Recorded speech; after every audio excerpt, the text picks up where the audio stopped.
Good afternoon. I think I know who I am, but I'm not coming on that hat tonight. And it's just a good, I guess I was trying to figure out what I was going to say, what I was going to do. I can't do this math. These issues kind of make people a little uncomfortable, make us a little uneasy in our spirit, make us turn a few colors and things like that when we talk about race. But the reality of it is, it exists. So tonight, I'm here. Of course, y'all know me, Deloris Quarles. My address is 701 Wrightsville Avenue. And I'm coming here as a representative of a group that I was invited to be a representative of. It's called the Alleghany Commission of Racial Equality. The objective, let's see. Hold on. I got it in my phone so I can read it. The mission is to work collaboratively, proactively advance equity and equality with internal and external stakeholders to ensure that racial justice and inclusion exist in our local government, policy, education, services, policies and procedures in Alleghany County, the city of Covington, and the town of Clifton Forge and Oregon.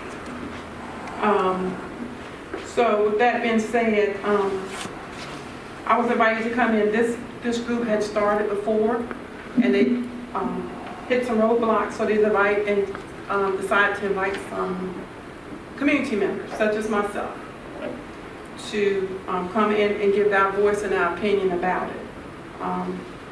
And so some of the initiatives that they have done so far from the group is, which is good news. We all like good news, right? Green Pastures, as we know, he got kicked out the door before and had lost his funding, and right now he's moving forward for restoration. And as from what I understand from the last meeting that we had in October, that they was awaiting Governor Northam's approval to bring the money back and try to approve it. So that's one positive. The Booker T. Washington Park, that's down in Clifton Forge, is slated for some improvements. The citizens are seeking money to aid in improvements and restorations. Of course, my community, Wrightsville, we're moving forward with our project, the 1.4, which you all know about, to rehab, do infrastructure in the roads and housing, and we're scheduled to start working with our House and Piece of the grant relatively soon. And we also, they did a, China 10 did a feature with us not long ago, highlighting and spotlighting Wrightsville. Iron Gates Old School is moving forward with possible renovations and rehabs for consideration.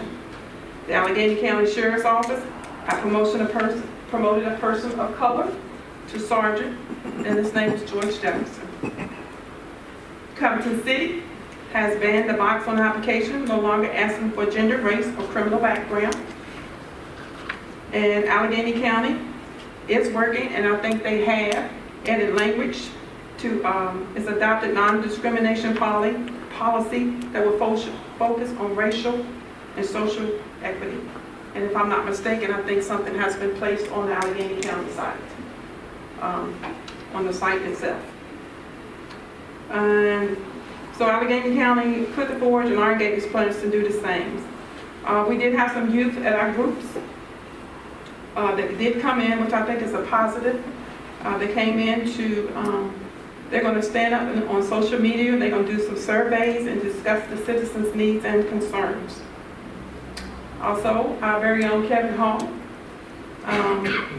is going to talk with Delegate Austin about having state mandates bias, cultural diversity training for elected officials.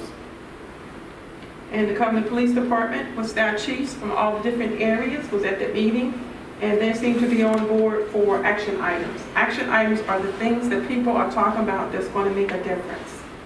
The Covington City Police Department is going to go door to door to try to reach out to the community.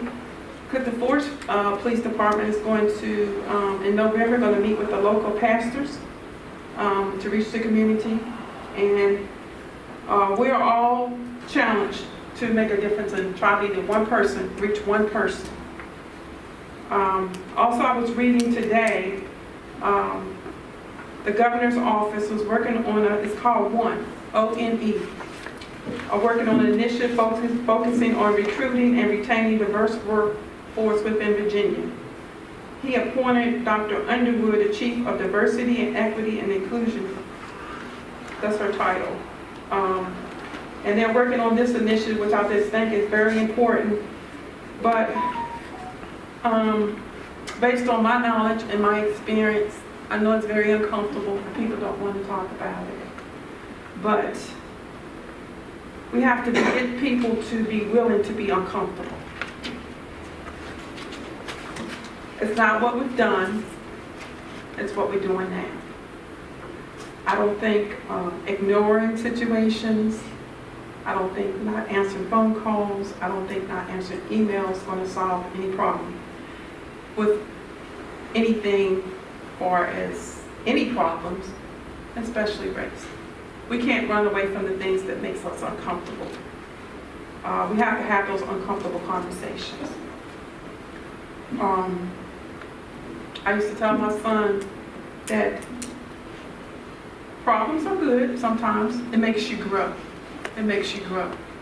And I think this Alleghany, this called A-Rock, is people that's willing to get together and talk about those things which are very uncomfortable.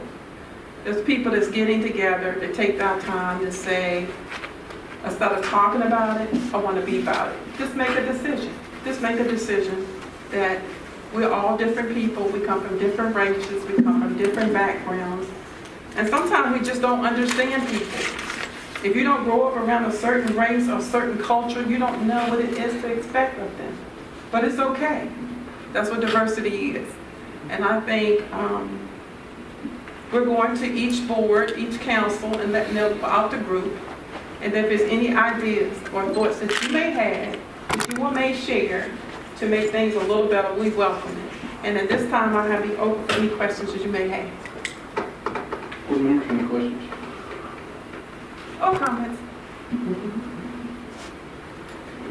Ms. Quarles, thank you, ma'am. Thank you for your time.